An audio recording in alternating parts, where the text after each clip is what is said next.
So I just watched an episode from the Shawn Ryan Show, which I highly recommend, and it's an interview with Christian Craighead, episode number 92.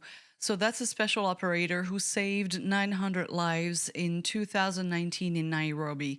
And I mean, the entire interview is quite amazing and very interesting.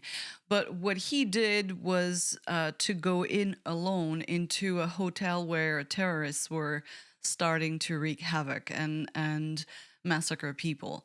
And he went in, it was just an extraordinary act of initiative and bravery. But he does mention that some people, particularly, I guess, in the political higher ups, in the foreign, did he say the foreign office? Or some people were actually condemning what he did because nobody ordered him to go in, although nobody told him not to go in either. He just took the initiative. And it got me thinking, there's usually always that kind of people in positions of authority who really have no idea what they're talking about. Because he mentioned that they were arguing that he was setting a bad example, probably sort of insubordination, of not obeying the rules and the protocols. But to me, from the outside, and I don't know anything about that, but for me, breaking the rules and being insubordinate would be within the actions of a group with regard to his brothers and, putting other people's lives at risk or something like that. This is not a situation that would fit that. And he certainly, I would argue, an example of how his training all his life had led, to this moment with this extraordinary act of bravery and saving so many lives. I mean, how many people can say that? So, first of all, I mean, these kinds of people, special operators, are just superhuman. What I was thinking, because, this these sort of people in higher up, people in positions of authority who place judgment on others who are actually doing things on the ground instead of pushing paper as those people do. Uh, they usually have no relationship or real knowledge of what it takes to do what they're passing judgment on. And it made me think, first of all, I just want to play a clip of the video. I know that Shawn Ryan um, is very okay with everybody just sharing clips as long as we give credit to the show. And this is a moment where Chris, the special operator, is telling the story that he went to the White House, and by happenstance, he actually met President Trump, and that President Trump thanked him for saving American lives, which is something that this man did not actually experience in his own country, that kind of gesture and saying thank you. So he got blowback for that. And this is the moment that I want to play. Like, I'm not going to obviously say who said it, but this was said to me over the phone when I was in America. Was you've undermined the SAS, the army, the government, and the country.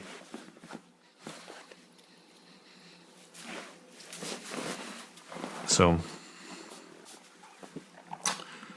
I can't even imagine the amount of rage that yeah. festered. But I'm going to inside of reiterate you. something. I have got no issue with my old unit, the SAS. I'm super proud to be there. But So he's talking about that the people who are related to his unit, so people who actually know what it takes to do what he did, they were actually validating him. And he actually even mentioned someone who said to him, I don't like you, but respect for what you did.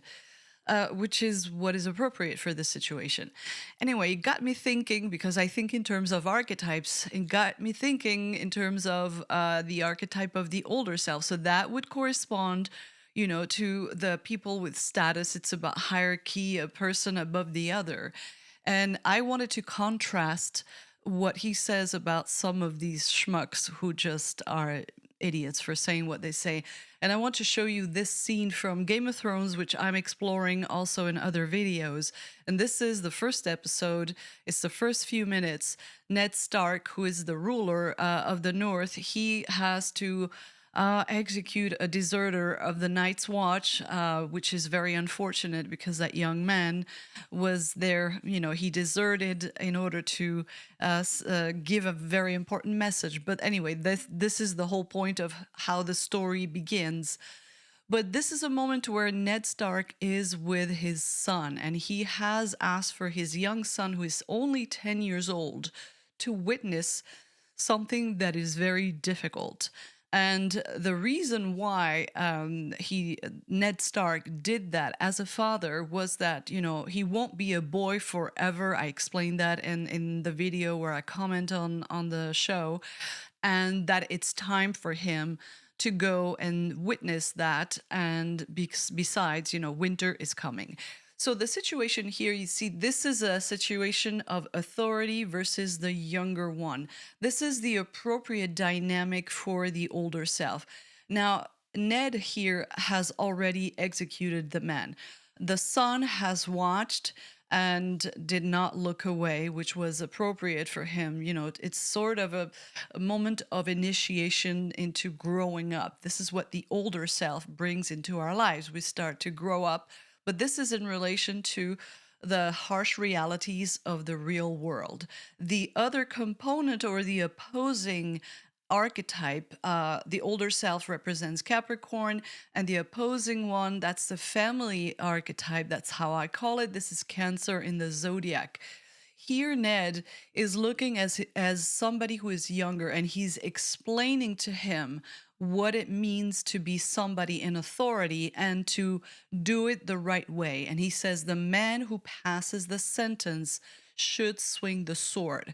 And the whole scene was, very profound in the sense that you could see that it was showing the character of Ned Stark, who took his oath and, abiding the law and very seriously. And he's doing something that is very difficult. But the law is the law. This is what we see. This is what is ominous of everything that is happening in the beginning of the show, and that I describe as a lot of references to the older self archetype. It's all about authority, the law, warnings, and this teaching from older to younger. So the best way, of course, is to combine the older self with the family self. This is the way that you do it. Why? Because it corresponds. So Ned Stark is going to teach. He's somebody who came up as a soldier. He went to war, and now he is the guardian of the North, the protector of the realm. And he has to, execute the law and all that stuff. So he's explaining to his son what he did. But the gesture of what he means here, to swing the sword, is to do the action yourself. This is an important gesture of accountability because he's doing something. And so he orders the sentence, but he does it himself. And therefore, the consequences are within him. That gives him a lot of actual and real authority and legitimacy in the way that he can be respected by others, because he knows what it means to pass on a sentence and to feel the accountability. So relating back to the beginning of this video, which was what I wanted to talk about, is that I imagine that higher ups who are criticizing Christian Craighead for having done what he did, which is just nonsense, to precisely say that he sets a bad example. To me, it's the exact opposite. But the person who would say those things is somebody who obviously does not know what it takes. So the position of authority does not correspond to what is below that person. And that's why you have issues here. that actually there's no legitimacy to a person higher up who does not have any understanding of what it takes to do what this man did, which was extraordinary. And, you know, the people who know what this guy did, who understand what it took, they were validating him. But I imagine, because I think he's referring to politicians and a few people higher up in the army who were just, you know, saying, well, this is, you know, this is setting a bad example and this is like insubordination. Well, it's not. It's actually a very amazing example, again, related to the older self archetype, of how his entire experience and expertise made him ready for such an extraordinary circumstance and such extraordinary acts. So that's what I wanted to mention, and I'm done with this video. Thank you for watching.